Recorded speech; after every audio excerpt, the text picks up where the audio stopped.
आप सभी को राधे राधे। दिव्य ज्योति चैनल पर आप सभी का स्वागत है। श्रुति के अंकल के साथ हुआ था जो मैं आज आपको बताने वाली हूँ। यह घटना हुई थी 1975 में। आज वो बुजुर्ग हो चुके हैं। उस वक्त वो 17-18 साल के थे जब उनके साथ यह घटना हुई थी।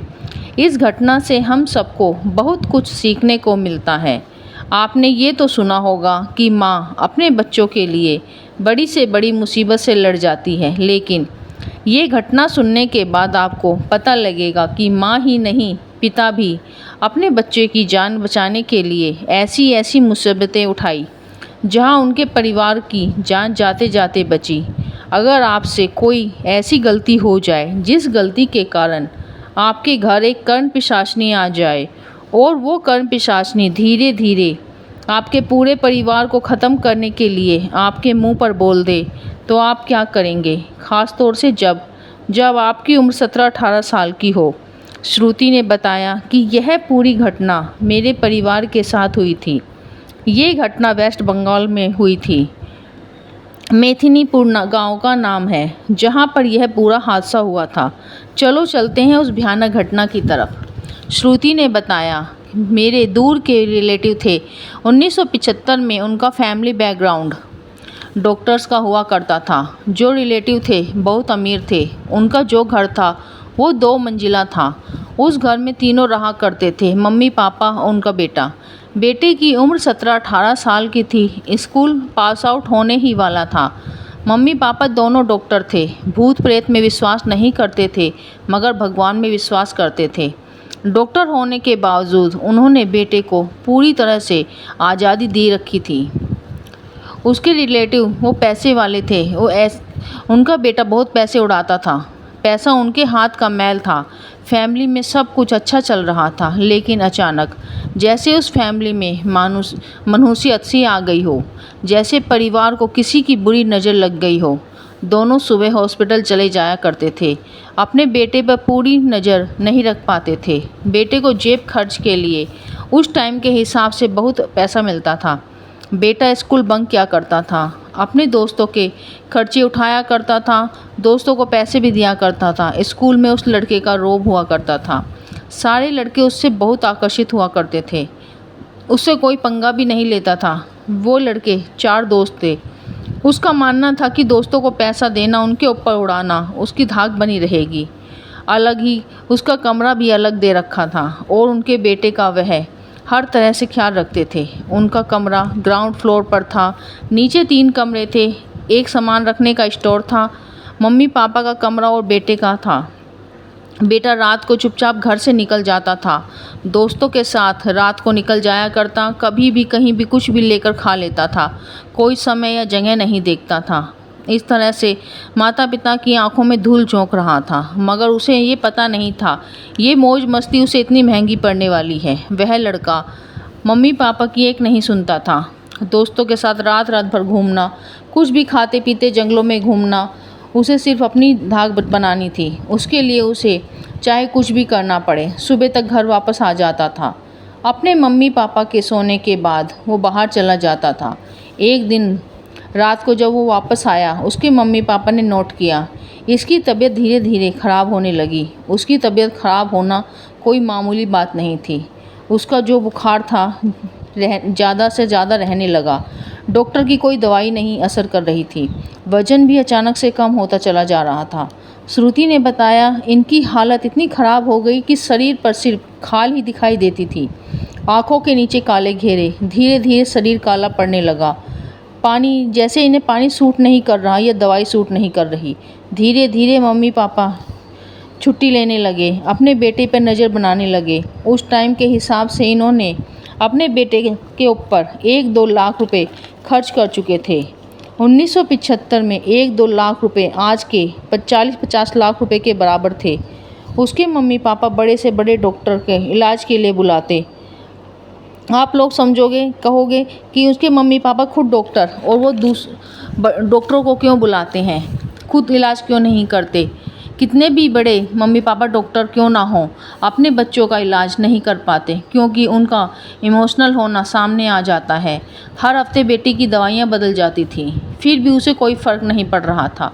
3 महीने हो गए, गांव में खबर फैल गई कि खुद डॉक्टर होकर अपने बेटे का इलाज नहीं कर पा रहे, दूसरों का क्या करेंगे। गांव के कुछ लोग मिलने आते, लड़के को देखते, कहते इतना सुंदर लड़का, घर की जान हुआ करता था, अचानक से कैसे बिस्तर पकड़ लिया।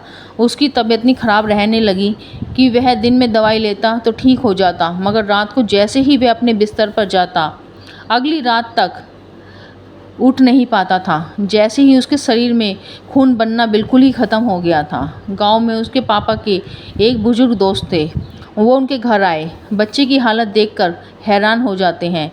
3 महीने में कोई इतना कमज़ोर कैसे हो सकता है, जैसे उसका कोई खून चूस रहा हो।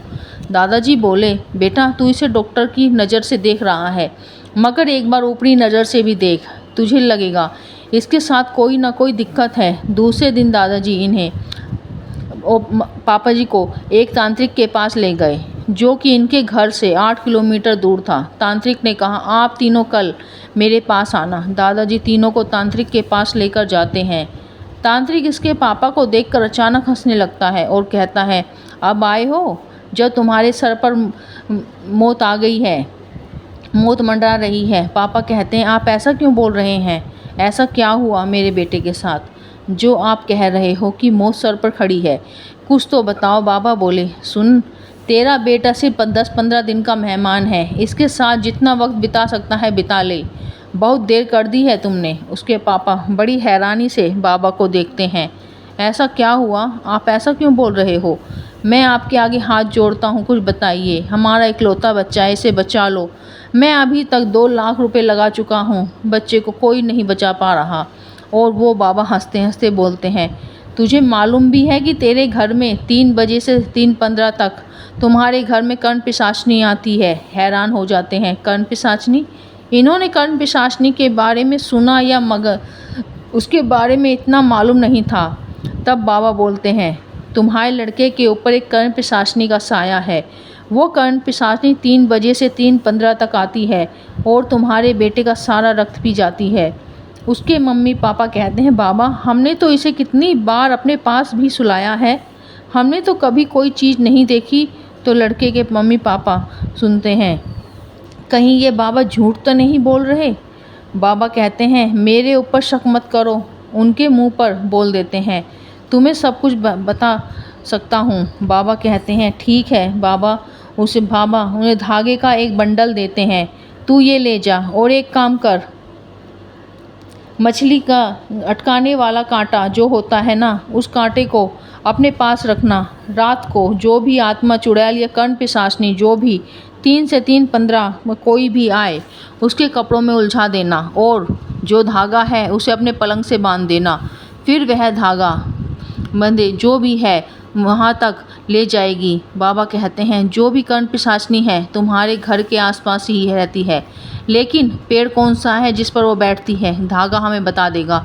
पापा मम्मी और दादाजी को तब देखते हैं, ये चीज़ें होती हैं या नहीं, कभी ये हमें पागल तो नहीं बना रहा। बाबा कहते हैं, तू अपने दिमाग में संकोच मत कर, जो मैं कहता हूँ वह कर। धागे के साथ 3-3:15 तक जो भी आएगा उसके कपड़ों में अटका देना। पापा बोले, अगर उसने मेरे पर हमला किया तो?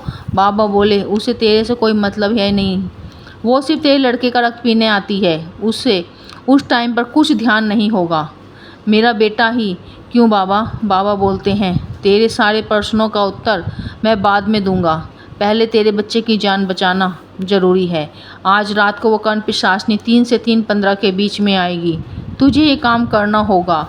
मम्मी पापा अपने बेटे को उस रात अपने साथ सुलाते हैं। मम्मी बेटे के सिराने सोती है, पिता बेटे के पैरों के तरफ। दोनों इसी चीज़ का इंतज़ार कर रहे थे। 3 या 3 बजे 3:15 पर जो काम तांत्रिक ने दिया है उसे कैसे पूरा किया जाए।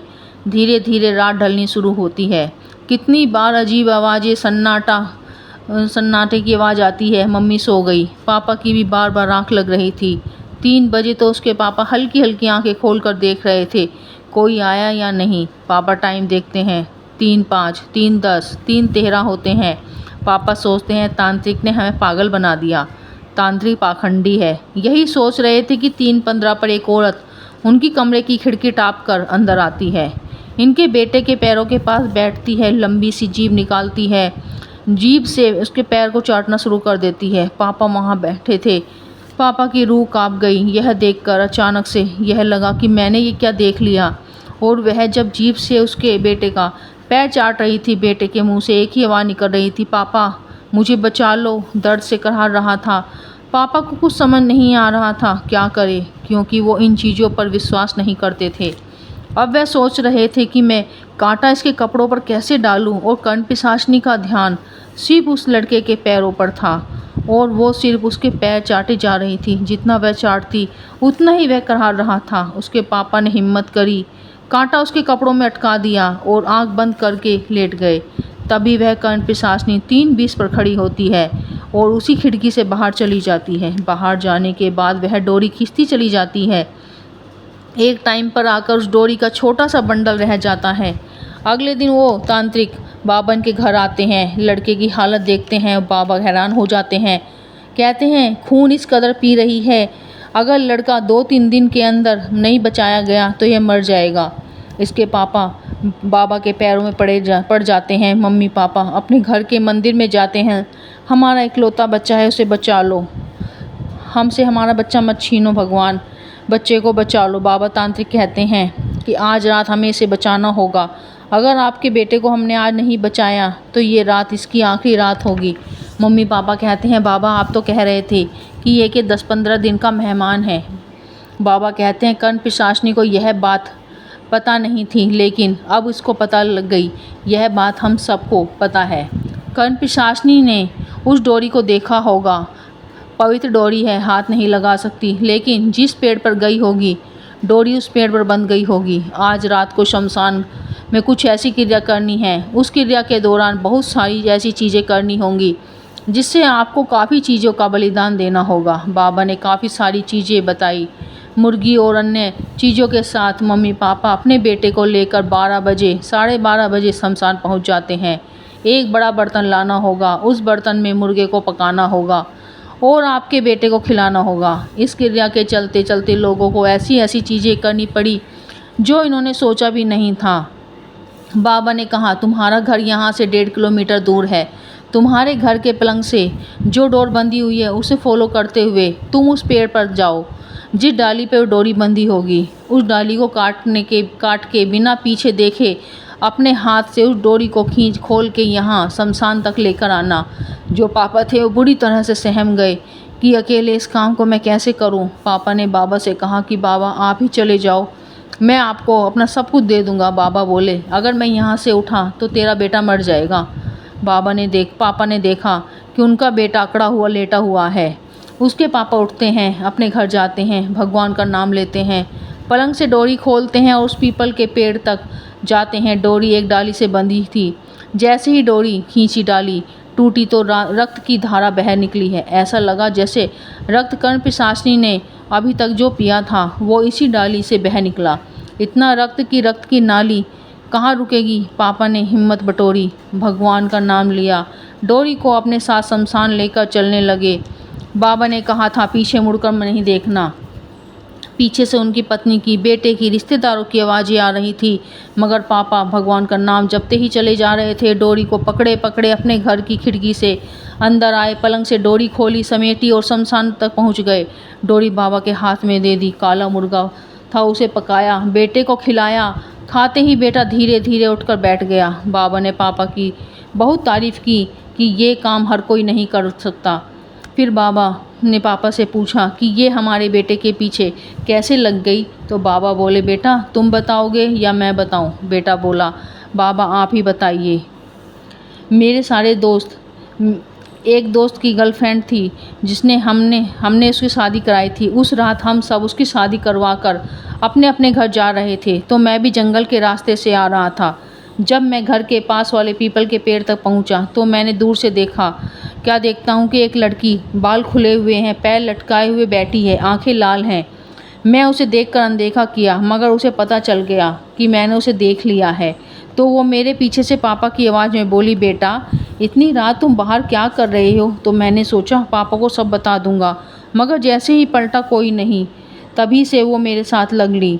फिर ये सारा सिलसिला चलता रहा। मेरी तबीयत दिन पर दिन ख़राब हो गई।